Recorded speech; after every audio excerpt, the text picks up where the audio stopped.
Hi again. So far, we've learned about some of the tasks an entry-level UX designer might do each day. We've also mentioned that your role might differ depending on where you work. In this video, we'll explain the differences between generalist, specialist, and T-shaped roles in UX design. A generalist is a UX designer with a broad number of responsibilities. Most UX designers begin their careers this way, doing various tasks. For example, you might do a bit of interaction design work, a bit of visual design work, and more. One benefit of being a generalist is that you get to try out roles and find a specialty that you're passionate about.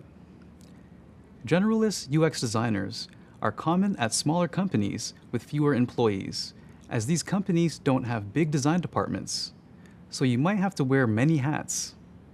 A generalist might be responsible for a combination of user research, branding, user flows, UX writing, visual design, prototyping, production design, information architecture, and usability testing, among other things.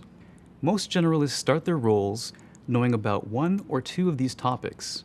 They learn about other areas on the job from their colleagues or mentors.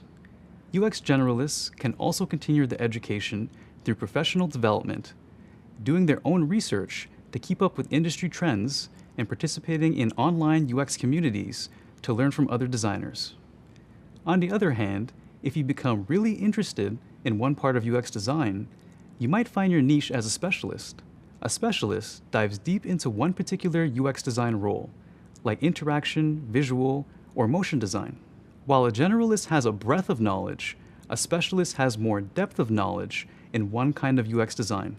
Specialists usually work at large companies where the organization can afford to have a big team of UX designers.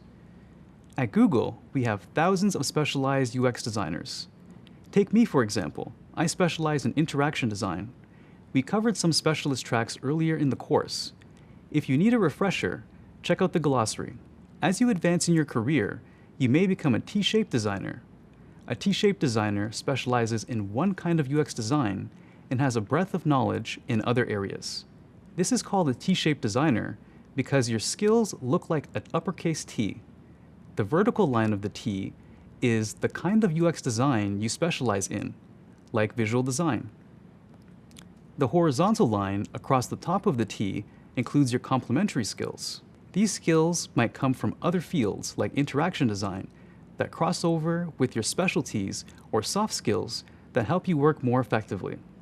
Becoming a specialist or generalist isn't always a conscious choice. It might be based entirely on where you work and what skills are needed. When I started in UX design, I was a motion graphics designer.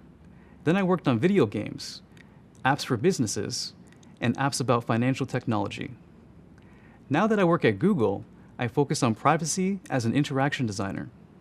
The more experience you get in the industry, the broader your perspective. You'll be exposed to a lot of different companies, design principles, and work styles, and you'll learn how each one can better inform your designs. As a UX designer, there's always room to grow and opportunities for change. So whether you become a generalist or a specialist, there are plenty of options.